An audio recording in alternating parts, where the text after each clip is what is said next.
Hello प्यारे बच्चों, career point पर एक बार पुनः आप सभी का स्वागत करता हूं। आज की इस वीडियो के अंदर हम जो फिजिक्स का चैप्टर नंबर 11वां है पूरा पार्ट आपको समझाएंगे। तो आज की इस वीडियो के अंदर हम जो हमारे क्लास 12th में फिजिक्स का चैप्टर नंबर 11वां है जिसको हम इस वीडियो के अंदर पढ़ेंगे। ये उस वीडियो का फर्स्ट भाग है जिसमें हम फिजिक्स का चैप्टर नंबर 11वां पढ़ने जा रहे हैं। तो इसका नाम है चैप्टर का, वो है विकिरण एवं द्रव्य की द्वैत प्रकृति। इसका क्या नाम है? विकिरण एवं द्रव्य की द्वैत प्रकृति। तो जो सबसे पहले हमारा टॉपिक है वो रहेगा प्रकाश विद्युत प्रभाव। जो चैप्टर नंबर 11 है उसका सबसे पहला टॉपिक है वो है प्रकाश विद्युत प्रभाव। तो सबसे पहले इसे ही जान लेते हैं कि प्रकाश विद्युत प्रभाव किसे कहते हैं। इसमें क्या है कि जब किसी धातु पृष्ठ पर एक विशिष्ट आवृत्ति या उससे अधिक आवृत्ति का प्रकाश आपतित किया जाता है तो धातु पृष्ठ से इलेक्ट्रॉनों का उत्सर्जन होता है। इसी घटना को ही हम प्रकाश विद्युत प्रभाव कहते हैं। तो जो हमारा प्रकाश विद्युत प्रभाव है इसमें क्या होता है कि जब कोई धातु पृष्ठ होती है, धातु की पृष्ठ होती है, उस पर क्या होता है एक विशिष्ट आवृत्ति या उससे अधिक आवृत्ति का प्रकाश आपतित किया जाता है तो उसमें जो धातु पृष्ठ पर उपस्थित इलेक्ट्रॉन क्या होते हैं, उत्सर्जन होते हैं। इसी घटना को ही हम प्रकाश विद्युत प्रभाव कहते हैं। इसके बाद में जो हमारा नेक्स्ट पॉइंट है वो है कार्यफलन। तो कार्यफलन किसे कहते हैं इसके बारे में जान लेते हैं। कार्यफलन को फाई से लिखते हैं, यानी रिप्रेजेंट करते हैं फाई से। कार्यफलन क्या है कि धातु पृष्ठ से इलेक्ट्रॉन उत्सर्जन के लिए आवश्यक न्यूनतम ऊर्जा कार्यफलन कहलाती है। कार्यफलन क्या है? धातु पृष्ठ से इलेक्ट्रॉनों का जब उत्सर्जन होता है उसके लिए जो आवश्यक न्यूनतम ऊर्जा होती है वो हमारा कार्यफलन कहलाता है। जो हमारा आज है वह एक प्लांक नियतांक है जिसका मान होता है 6.62 इंटू 10⁻⁻34 जूल इंटू सेकेंड होता है। तो ये याद रखना, जो हमारा प्लांक नियतांक है उसका मान 6.62 इंटू 10⁻⁻34 जूल इंटू सेकेंड होता है तथा ये विनोड देहली आवृत्ति है। तो अब ये देख लेते हैं कि देहली आवृत्ति किसे कहते हैं। देहली आवृत्ति में क्या है? देहली आवृत्ति को हम वी नोड से रिप्रेजेंट करते हैं। इसमें क्या है कि आपतित प्रकाश की वह न्यूनतम आवृत्ति जिस पर धातु पृष्ठ से इलेक्ट्रॉनों का उत्सर्जन होना आरंभ होता है उसे हम देहली आवृत्ति कहते हैं। देहली आवृत्ति किसे कहते हैं? जब क्या होता है, जब धातु पृष्ठ से इलेक्ट्रॉनों का उत्सर्जन होना आरंभ होता है उसे हम देहली आवृत्ति कहते हैं। इसके बाद में क्या है? धातु पृष्ठ से इलेक्ट्रॉन उत्सर्जन की विधियाँ। तो अब हमारा अगला टॉपिक है वो है धातु पृष्ठ से इलेक्ट्रॉनों के उत्सर्जन होने की विधियाँ। तो धातु पृष्ठ से इलेक्ट्रॉनों के उत्सर्जन होने के लिए निम्न 3 विधियाँ दी गई है, जिसमें से पहली है तापायनिक उत्सर्जन। क्या है? सबसे पहली है तापायनिक उत्सर्जन, इसके बाद पढ़ेंगे क्षेत्र उत्सर्जन और इसके बाद में है प्रकाश विद्युत उत्सर्जन। तो सबसे पहले तापायनिक उत्सर्जन को देख लेते हैं। इसमें क्या होता है कि धातु को गर्म करने पर धातु पृष्ठ से इलेक्ट्रॉनों का उत्सर्जन होता है। इसी घटना को हम तापायनिक उत्सर्जन कहते हैं। इसमें क्या होता है, जब कोई धातु को गर्म किया जाता है तब उससे जो इलेक्ट्रॉनों का उत्सर्जन होता है इसी को ही हम तापायनिक उत्सर्जन कहते हैं। दूसरा है हमारा क्षेत्र उत्सर्जन। इसमें क्या होता है कि जब धातु पृष्ठ पर शक्तिशाली विद्युत क्षेत्र आरोपित करने पर धातु पृष्ठ से इलेक्ट्रॉनों का उत्सर्जन होता है तो इसे क्षेत्र उत्सर्जन कहते हैं। इसमें क्या है, जब वो धातु पृष्ठ होती है उस पर एक विद्युत शक्तिशाली क्षेत्र आरोपित किया जाता है जिससे क्या होता है उस धातु पृष्ठ से इलेक्ट्रॉनों का उत्सर्जन होना प्रारंभ हो जाता है।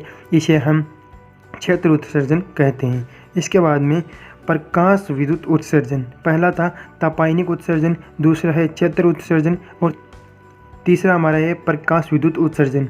इसमें क्या है कि किसी धातु पृष्ठ पर उच्च आवृत्ति का प्रकाश आपतित करने पर धातु पृष्ठ से इलेक्ट्रॉनों का उत्सर्जन होता है तो इसे प्रकाश विद्युत उत्सर्जन कहते हैं। इसमें क्या होता है, जो धातु पृष्ठ होती है उस पर एक उच्च आवृत्ति का प्रकाश आपतित करते हैं, तो क्या होता है, धातु पृष्ठ से इलेक्ट्रॉनों का उत्सर्जन होता है, जिसे हम प्रकाश विद्युत उत्सर्जन कहते हैं। तो हमने पहले पढ़ा था प्रकाश विद्युत प्रभाव पढ़ा था, इसके बाद में कार्यफलन पढ़ लिया, कार्यफलन के बाद में देहली आवृत्ति क्या होती है उसके बारे में जान लिया। फिर जो अगला टॉपिक था हमारा वो था धातु पृष्ठ से इलेक्ट्रॉनों का उत्सर्जन होने की विधियाँ, जो निम्न 3 विधियाँ थी, तापायनिक उत्सर्जन, क्षेत्र उत्सर्जन और प्रकाश विद्युत उत्सर्जन। अब अगला पॉइंट देखते हैं हमारा क्या है। इसके बाद में जो हमारा अगला टॉपिक है वो है प्रकाश विद्युत प्रभाव का प्रायोगिक प्रदर्शन, परिणाम एवं व्याख्या। तो अब हम इस टॉपिक के अंदर यह देखेंगे प्रकाश विद्युत प्रभाव का प्रायोगिक प्रदर्शन कुछ इस प्रकार से दिया गया है। इसकी हम कार्यविधि, बनावट तथा और इसके परिणाम एवं इसकी परिणाम की व्याख्या करेंगे। तो सबसे पहले डायग्राम देख लेते हैं। ये कुछ इस प्रकार से दिया हुआ है। इसमें क्या होता है कि जब प्रकाश विद्युत प्रभाव यहाँ से जब ये निर्वात नलिका में जब डाला जाता है यानी आरोपित किया जाता है, तब इस कैथोड पर आरोपित किया जाता है, तो इससे क्या होता है, धातु पृष्ठ से इलेक्ट्रॉनों का उत्सर्जन यानी कैथोड से एनोड की ओर गति करते हैं। और ये गति करने के कारण इसमें परिपथ में क्या होता है, विद्युत धारा प्रभावित होती है, जिसकी सहायता से हम क्या करते हैं, विद्युत धारा प्रभावित होती है। तो इसमें ये माइक्रो एमीटर जुड़ा हुआ है, इसकी सहायता से विद्युत धारा का मापन करते हैं। और एक समांतर क्रम में वोल्ट मीटर भी जुड़ा हुआ है। तो यह डायग्राम कुछ इस प्रकार है। इसमें क्या है, एक कैथोड है, एक एनोड है, 2 कैथोड एनोड जुड़े हुए हैं। ये एक निर्वात नलिका है। और इसे आगे जाएँ तो इसमें क्या है, एक दीप्त परिवर्तक जुड़ा हुआ है, और आगे एक माइक्रो एमीटर जुड़ा हुआ है, और एक ये श्रेणी क्रम में है, और ये समांतर क्रम में एक वोल्ट मीटर जुड़ा हुआ है। आगे चलेंगे तो एक धारा नियंत्रक जुड़ा हुआ है, नीचे एक कुंजी जुड़ी हुई है और एक बैटरी जुड़ी हुई है। तो ये डायग्राम कुछ इस प्रकार से है। अब हम इसकी बनावट देख लेते हैं। बनावट में क्या है कि चित्र में प्रकाश विद्युत प्रभाव के प्रदर्शन के लिए प्रायोगिक व्यवस्था को दर्शाया गया है। तो प्रकाश विद्युत प्रभाव के लिए ये प्रायोगिक एक लैब की जो हमारी व्यवस्था है वो दर्शाई गई है। इसमें क्या है कि एक निर्वात नलिका होती है। देख लीजिए, ये हमारी एक निर्वात नलिका है जिसे बताया गया है, और आगे दिया हुआ है कि जिसमें 2 प्लेटें ए तथा सी को दीप्त परिवर्तक की सहायता से बैटरी से जोड़ा गया है। तो ये हमारी 2 कैथोड और एनोड प्लेटें हैं, जिसको एक दीप्त परिवर्तक की सहायता से जोड़ा गया है। इसमें बैटरी भी जुड़ी हुई है। आगे दिया हुआ है बैटरी की सहायता से जोड़ा गया है। दीप्त परिवर्तक की सहायता से दोनों प्लेटों की ध्रुवणता को बदला जा सकता है। आगे क्या दिया हुआ है कि परिपथ में श्रेणी क्रम में प्रकाश विद्युत धारा को मापने के लिए एक माइक्रो एमीटर तथा विभव को मापने के लिए एक समांतर क्रम में वोल्ट मीटर जुड़ा हुआ है। तो ये रहा हमारा जो ये श्रेणी क्रम में जुड़ा हुआ है, ये हमारा माइक्रो एमीटर है, और ये समांतर क्रम में जुड़ा हुआ है, यह हमारा वोल्ट मीटर है। इसके बाद में वोल्ट मीटर जुड़ा हुआ है। इच्छित विभव प्राप्त करने के लिए एक विभव विभाजक अथवा धारा नियंत्रक जुड़ा हुआ है। यह रहा हमारा धारा नियंत्रक, विभव विभाजक जिसे कहते हैं, यह धारा नियंत्रक हमारा जुड़ा हुआ है। तो हमने प्रायोगिक व्यवस्था का प्रदर्शन का हमने बनावट पढ़ लिए। अब पढ़ते हैं हम कार्यविधि। कार्यविधि में क्या है, जब दहलीय आवृत्ति से अधिक आवृत्ति का प्रकाश कैथोड सी पर आरोपित किया जाता है तो इलेक्ट्रॉनों का उत्सर्जन होता है। तो हमारे एक तरफ जो कैथोड था और दूसरी तरफ एनोड था। जब कैथोड पर प्रकाश आपतित किया जाता है तो उससे धातु पृष्ठ से इलेक्ट्रॉनों का उत्सर्जन होता है। तो इलेक्ट्रॉनों का उत्सर्जन होता है। यह उत्सर्जन इलेक्ट्रॉन एनोड की ओर त्वरित गति करते हैं। तो वह क्या होता है, जब कैथोड पर प्रकाश आपतित किया जाता है तो धातु पृष्ठ से इलेक्ट्रॉनों का उत्सर्जन होता है, और उत्सर्जन जो ए कैथोड यानी यहाँ सी था और यहाँ ए है, ए की ओर त्वरित वेग से गति करते हैं, जिससे परिपथ में अल्पमान की प्रकाश विद्युत धारा प्रवाहित होती है। तब क्या होता है, परिपथ में जो अल्पमान यानी कम मान की धारा प्रवाहित होती है, जिससे माइक्रो एमीटर द्वारा मापा जाता है। तो ये थी हमारी कार्यविधि इसकी। अब आगे देखते हैं परिणामों की व्याख्या।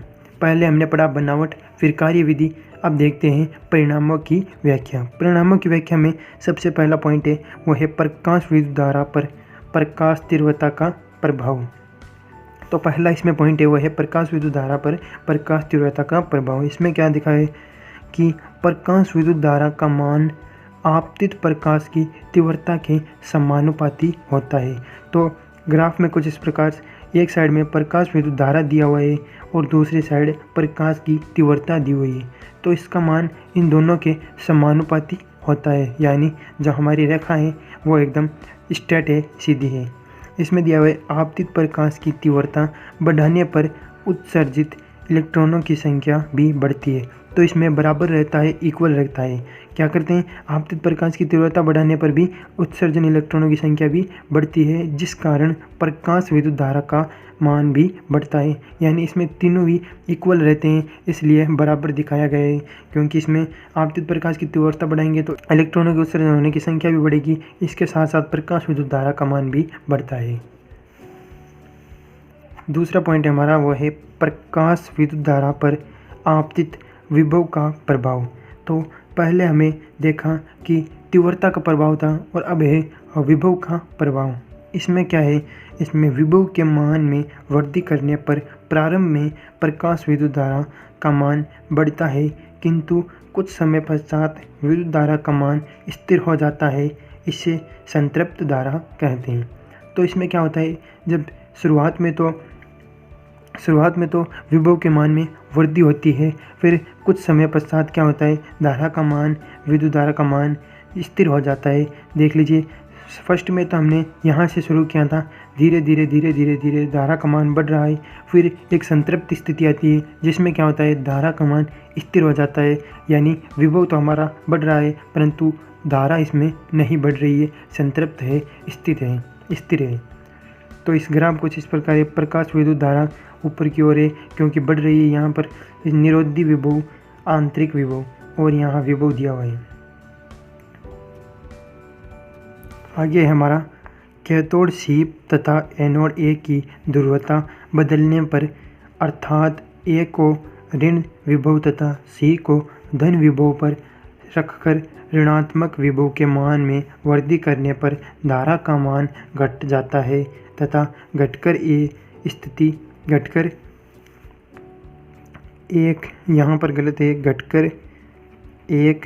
स्थिति पर धारा का मान शून्य हो जाता है। इसके बाद में हमारा टॉपिक अगला वो है निरोधी विभव, यानी आंतरिक विभव इसे कहते हैं। निरोधी विभव में क्या होता है, कैथोड के सापेक्ष एनोड को दिया गया वह ऋणात्मक विभव जिस पर प्रकाश विद्युत धारा का मान शून्य होता है उसे निरोधी विभव कहते हैं। तो निरोधी विभव किसे कहते हैं, क्या होता है, इसमें कैथोड के सापेक्ष एनोड को दिया गया वह ऋणात्मक विभव जिस पर प्रकाश विद्युत धारा का मान शून्य होता है, इसे हम निरोधी विभव या आंतरिक विभव कहते हैं। निरोधी विभव इलेक्ट्रॉनों की अधिकतम गतिज ऊर्जा का माप होता है। इसमें क्या होता है कि निरोधी विभव इलेक्ट्रॉनों की अधिकतम गतिज ऊर्जा का माप होता है। इसके बाद में यदि निरोधी विभव V0 हो तो इलेक्ट्रॉनों को एनोड तक पहुंचने के लिए निरोधी विभव के विरुद्ध EV0 कार्य करना पड़ेगा, जो कि इलेक्ट्रॉनों की अधिकतम गतिज ऊर्जा के तुल्य है।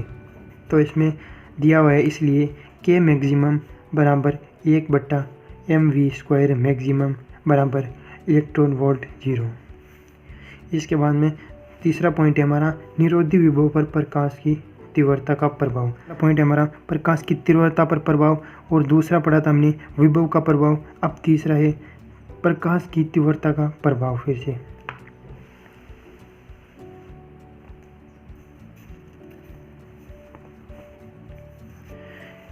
अब इसमें क्या है, ग्राफ कुछ इस प्रकार से दिया गया है। एक तरफ प्रकाश विद्युत धारा है, एक तरफ प्रकाश विद्युत धारा है, दूसरी तरफ विभव है, निरोधी विभव।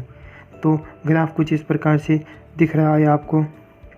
इसमें क्या है, पढ़ते हैं, आपतित प्रकाश की तीव्रता का मान बढ़ाने पर प्रकाश विद्युत धारा का मान तो बढ़ता है, लेकिन निरोधी विभव का मान अपरिवर्तित रहता है।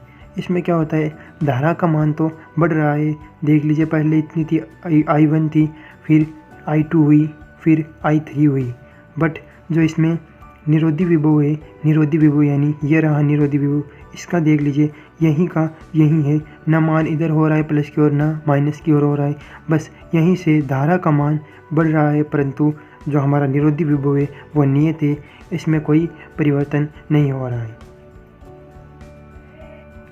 विभव का मान प्रकाश की तीव्रता पर निर्भर नहीं करता है, क्योंकि प्रकाश की तीव्रता कितनी बढ़ा दी जाए निरोधी विभव नहीं बढ़ेगा, क्योंकि ये प्रकाश की तीव्रता पर निर्भर नहीं करता है। चौथा पॉइंट है हमारा, वो है निरोधी विभव पर प्रकाश की आवृत्ति का प्रभाव। अब हमें पढ़ रहे हैं आवृत्ति का प्रभाव। एक साइड प्रकाश विद्युत धारा दी हुई है, दूसरी साइड विभव दिया हुआ है। तो इसमें क्या है पढ़ते हैं, आपतित प्रकाश की आवृत्ति का मान बढ़ाने पर निरोधी विभव अर्थात इलेक्ट्रॉनों की अधिकतम गतिज ऊर्जा का मान भी बढ़ता है। तो इसमें क्या है, आपतित प्रकाश की आवृत्ति का मान बढ़ा रहे हैं, आवृत्ति बढ़ा रहे हैं VO3, VO2, VO1, इसमें आवृत्ति अलग अलग हो रही है, आवृत्ति का मान बढ़ रहा है, परंतु निरोधी विभव अर्थात इलेक्ट्रॉनों की अधिकतम गतिज ऊर्जा का मान भी बढ़ता है। तो इसमें जो हम आवृत्ति को बढ़ा रहे हैं, तो इसमें देख लीजिए जो हमारा गतिज ऊर्जा का मान है वो भी बढ़ रहा है। तो निरोधी विभव का मान प्रकाश की आवृत्ति के समानुपाती होता है। तो निरोधी विभव का मान है वो प्रकाश की तीव्रता पर निर्भर नहीं करता है, प्रकाश की आवृत्ति के समानुपाती होता है। प्रकाश विद्युत प्रभाव के संक्षिप्त परिणाम। अब हम पढ़ने जा रहे हैं प्रकाश विद्युत प्रभाव के संक्षिप्त परिणाम, छोटे छोटे परिणाम। सबसे पहला पॉइंट है, प्रकाश विद्युत धारा आपतित प्रकाश की तीव्रता के समानुपाती होती है। जो प्रकाश विद्युत धारा होती है वो क्या होता है, आपतित प्रकाश की तीव्रता होती है उसके समानुपाती होती है। दूसरा है निरोधी विभव अर्थात इलेक्ट्रॉनों की गतिज ऊर्जा का मान प्रकाश की तीव्रता पर निर्भर न करके प्रकाश की आवृत्ति के समानुपाती होता है। तो अभी हमने ऊपर पढ़ा था कि जो निरोधी विभव होता है यानी अर्थात इलेक्ट्रॉनों की गतिज ऊर्जा होती है वो प्रकाश की तीव्रता पर निर्भर ना करके प्रकाश की आवृत्ति के समानुपाती होती है।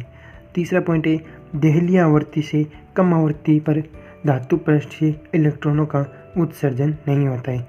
तो इसमें क्या दिया हुआ है, जो हम धातु पृष्ठ पर जो एक विशिष्ट आवृत्ति या अधिक आवृत्ति का प्रकाश आपतित करेंगे तभी धातु पृष्ठ से इलेक्ट्रॉनों का उत्सर्जन होगा, यानी देहलीय आवृत्ति से कम आवृत्ति का प्रकाश हम आपतित करेंगे तो धातु पृष्ठ से इलेक्ट्रॉनों का उत्सर्जन नहीं होगा, भले ही प्रकाश की तीव्रता क्यों ना बढ़ा दी जाए। तो ये प्रकाश की तीव्रता जो बढ़ाती हैं हम कितने भी बढ़ा दी जाए, बट जो धातु पृष्ठ से इलेक्ट्रॉनों का उत्सर्जन नहीं होगा, क्योंकि जब देहलीय आवृत्ति से कम आवृत्ति का प्रकाश देंगे तब धातु पृष्ठ से इलेक्ट्रॉनों का उत्सर्जन नहीं होगा। हमें देहलीय आवृत्ति से अधिक आवृत्ति का या देहलीय आवृत्ति के बराबर का प्रकाश आपतित करेंगे तब भी धातु पृष्ठ से इलेक्ट्रॉन का उत्सर्जन होगा। चौथा पॉइंट है हमारा, प्रकाश के आपतन तथा धातु पृष्ठ से इलेक्ट्रॉनों का उत्सर्जन में कोई समय पश्चात नहीं होता है। इसमें क्या होता है कि जो ही प्रकाश आपतित होता है धातु पृष्ठ से त्यों ही हाथों हाथ ही इलेक्ट्रॉनों का उत्सर्जन होता है, उसमें कोई समय पश्चात नहीं होता है। अगला जो हमारा टॉपिक है वो है प्रकाश विद्युत प्रभाव की व्याख्या करने में तरंग सिद्धांत की असफलता। जो प्रकाश विद्युत प्रभाव था उसमें जो हमारे तरंग सिद्धांत वो भी इसमें असफल हो गया था, व्याख्या करने में असफल रहा। तो देखते हैं किस प्रकार असफल रहा वो। सबसे पहला पॉइंट है वही, तरंग सिद्धांत के अनुसार प्रकाश तीव्रता बढ़ाने पर उत्सर्जित इलेक्ट्रॉनों की गतिज ऊर्जा अर्थात निरोधी विभव का मान भी बढ़ना चाहिए, परंतु प्रेक्षक तथ्य के अनुसार निरोधी विभव तीव्रता पर निर्भर नहीं करता है। तो जो ये तरंग सिद्धांत था उसने क्या बताया था कि प्रकाश की तीव्रता बढ़ाने पर उत्सर्जन इलेक्ट्रॉनों की संख्या यानी जो निरोधी विभव का मान बढ़ना चाहिए, परंतु जब हमने वो प्रायोगिक प्रदर्शन में देखा, परंतु हमें प्रेक्षक तथ्य के अनुसार देखा तो उसमें क्या था, निरोधी विभव तीव्रता पर निर्भर नहीं करता है और प्रकाश की आवृत्ति के समानुपाती होता है। तो जो ये एक पॉइंट था उसको करने में असफल रहा तरंग सिद्धांत। दूसरा पॉइंट और देखते हैं, इसमें दिया हुआ है तरंग सिद्धांत के अनुसार एक निश्चित तीव्रता से अधिक तीव्रता का प्रकाश आपतित होने पर इलेक्ट्रॉनों का उत्सर्जन हो जाना चाहिए। परंतु हमारे प्रयोग के अनुसार जो हमने प्रेक्षित किया था, जो हमने देखा था, उसके अनुसार, तथ्य के अनुसार देहली आवृत्ति से कम आवृत्ति का प्रकाश इलेक्ट्रॉनों का उत्सर्जन नहीं कर सकता है। तो इस तरंग सिद्धांत ने बताया था कि एक निश्चित तीव्रता से अधिक तीव्रता का प्रकाश आपतित करने पर इलेक्ट्रॉनों का उत्सर्जन होता है। बट हमारे तथ्य के अनुसार हमने देखा कि देहली आवृत्ति से अधिक आवृत्ति का प्रकाश आपतित करते हैं तभी इलेक्ट्रॉनों का उत्सर्जन होता है, जबकि प्रकाश विद्युत प्रभाव उससे कोई लेन देन इसका नहीं है। इसके बाद में पॉइंट नंबर 3 है, वो है तरंग सिद्धांत के अनुसार प्रकाश का तरंगागर एक इलेक्ट्रॉन पर आपतित न होकर धातु के संपूर्ण पृष्ठ पर आपतित होता है। इसलिए इस सिद्धांत के अनुसार प्रकाश के आपतन तथा इलेक्ट्रॉन के उत्सर्जन में कुछ न कुछ समय पश्चात होना चाहिए, जबकि हमारे प्रेक्षक तथ्य के अनुसार कुछ भी समय पश्चात नहीं होता है। जो ही प्रकाश आपतित होता है धातु पृष्ठ पर, तुरंत उसमें इलेक्ट्रॉनों का उत्सर्जन होता है। जबकि तरंग सिद्धांत ने बताया कि प्रकाश का तरंग अगर इलेक्ट्रॉन पर आपतित होता है तो धातु पृष्ठ पर, संपूर्ण पृष्ठ पर आपतित होता है। ये भी करने में जो ये पॉइंट भी इसका असफल रहा। तो इसमें 3 पॉइंट थे जो तरंग सिद्धांत करने में असफल रहा, जिससे हम प्रेक्षक तथ्य यानी प्रायोगिक प्रदर्शन के अनुसार हमने देखा कि ये कुछ इस प्रकार होते हैं। इसके बाद में हमारा नेक्स्ट टॉपिक है, वो है प्लांक का क्वांटम सिद्धांत तथा फोटोन की अवधारणा। इसमें क्या है, प्लांक का क्वांटम सिद्धांत पढ़ेंगे और फोटोन की अवधारणा पढ़ेंगे। क्वांटम सिद्धांत के अनुसार जब प्रकाश की द्रव्य से अनुक्रिया कराते हैं तो उसका व्यवहार ऊर्जा के पैकेटों अथवा बंडलों के तरह होता है। इन ऊर्जा के बंडलों को प्रकाश का क्वांटा या अथवा फोटोन कहते हैं। तो क्या होता है, जब प्रकाश गिरता है तो किससे होता है, किसके रूप में गिरता है, पैकेटों अथवा बंडलों के रूप में प्रकाश गिरता है। उस बंडलों को प्रकाश का क्वांटा या फोटोन कहते हैं। क्वांटम सिद्धांत के अनुसार विकिरण ऊर्जा का अवशोषण या उत्सर्जन सतत न होकर विभक्त अर्थात ऊर्जा के पैकेटों या बंडलों के रूप में होता है। तो आज की इस वीडियो के अंदर हम यहीं पर समाप्त करते हैं। अगली वीडियो के अंदर हम देखेंगे कि फोटोन के गुण और बाकी के जो हमारा आइंस्टीन का प्रकाश विद्युत समीकरण आइंस्टीन के अनुसार जो भी बताए हुए हैं वो बाकी के हम अगले वीडियो के अंदर उस टॉपिकों के बारे में चर्चा करेंगे। आज के लिए बस इतना ही। धन्यवाद। मिलते हैं नेक्स्ट लेक्चर के साथ, नेक्स्ट वीडियो के साथ। तब तक बने रहिए हमारे चैनल कैरियर पॉइंट पर।